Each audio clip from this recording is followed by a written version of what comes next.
untung bank berbilion-bilion. Indahnya cerita itu. Takkan tak boleh buat moratorium. Kalau kita tidak berhati-hati, akan berlaku krisis kewangan.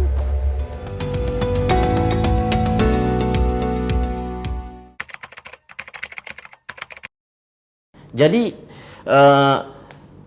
apabila moratorium diperkenalkan, segmen yang defisit ini, maknanya peminjam individu, orang seperti contohnya Encik Ali. Encik Ali dapat 6 bulan tidak membayar pinjaman. 6 bulan tidak membayar pinjaman maknanya dia akan ada lompang 6 bulan tak ada bayaran, dialihkan ke hujung nanti. Kalau dia buat 30 tahun pinjaman, 30 tahun 6 bulan sambung. Tapi kena ingat, pemodal-pemodal tidak bekerja sebegitu. Pemodal-pemodal janji 2 tahun, 2 tahunlah dia akan keluarkan modalnya.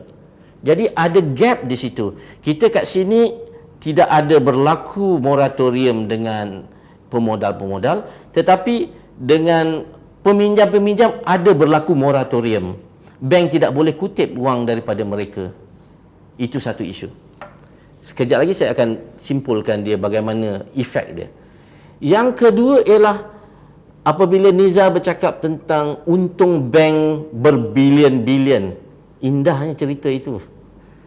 Untungnya berbilion-bilion, takkan tak boleh buat moratorium. Yang ini saya perlu bincang dari konteks perakaunan dan pelaporan. Sebab bank-bank dia kena melapor berkala tanpa gagal setiap tempoh untuk memberitahu kepada pihak berkuasa, regulator iaitu bank negara dan lain-lain. Dia kena buat laporan-laporan kewangan dia. Dan mereka tertakluk kepada prinsip-prinsip perakaunan, standard-standard perakaunan. Standard perakaunan yang kita pakai di serata dunia, kita menggunakan antaranya, satunya ialah yang besar yang kita boleh cerita pada ini, asas akruan. Asas akruan ni maksudnya begini.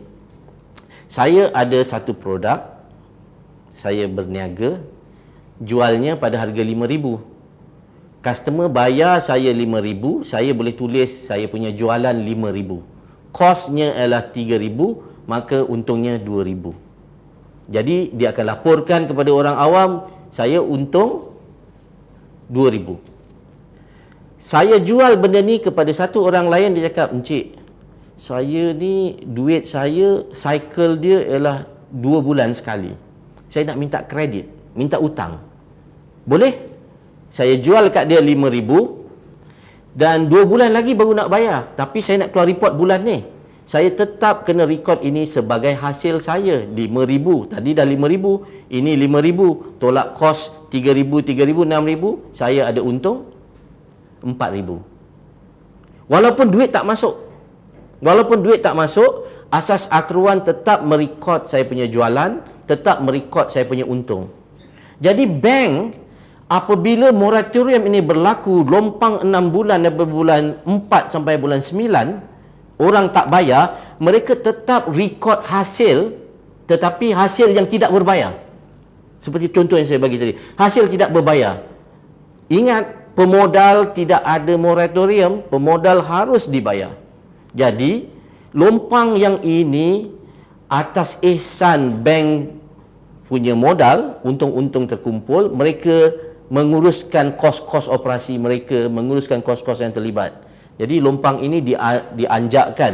Jadi bank juga terkesan dengan ini, walaupun orang nampak ceria. Itu sebab saya cakap tadi statement yang seronok didengar, tetapi realitinya ialah bank tidak mendapat wang bagi hasil yang dilaporkan, sebab cara perakaunannya memang begitu. Jadi kita kena faham, untung yang dilaporkan bukan tunai.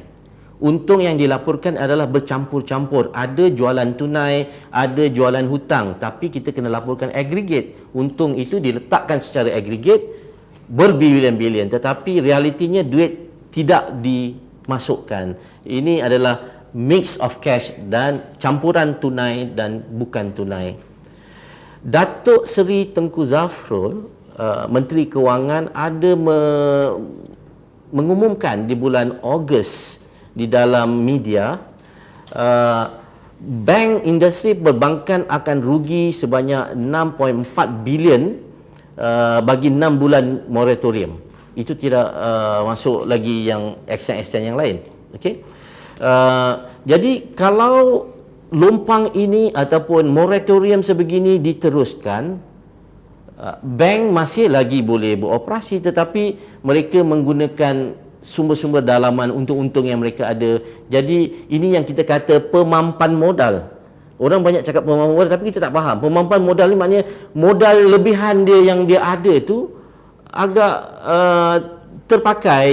dipakai. Jadi ini menyebabkan akhirnya kestabilan industri perbankan tu akan tercuit juga. Dan kita kena faham juga di dalam industri perbankan ini, mereka akan match modal yang mereka dapat daripada depositor ni, penyimpan-penyimpan institusi, penyimpan-penyimpan biasa, mereka ada tempoh. Jadi bila mereka memberi pinjam dan juga gaji pekerja tetap berjalan walaupun moratorium di peringkat bank. Jadi akhirnya kalau kita cakap pasal moratorium, bank tiada masalah. Sebenarnya bank terkesan juga. Cuma mereka adalah institusi besar yang telah disediakan oleh industri regulator, yang mana suatu ketika dulu kita mendengar bank bercantum, bergabung. Jadi bila bergabung, masalah krisis sebegini mereka lebih bersedia. Mereka mempunyai buffer ataupun pemampan modal yang lebih besar dan mereka lebih bersedia untuk menghadapinya. Jadi dalam isu ini, moratorium itu bagus untuk membantu rakyat, tetapi kita harus berhati-hati dengan perkataan moratorium ini kerana ia memberi kesan juga kepada pihak bank. Kalau kita tidak berhati-hati, akan berlaku krisis kewangan sebagaimana di dalam tahun 97, 2000 lebih kita ada krisis kewangan. Kalau industri bank berlaku krisis kewangan, dia akan memberi kesan kepada ekonomi keseluruhan. Sebab bank ini adalah industri yang sangat penting yang menjana ekonomi. Orang nak berniaga, dia bagi duit, berniaga boleh jalan, ekonomi bergerak. Kalau bank bermasalah tak boleh memberi itu, maknanya terhenti.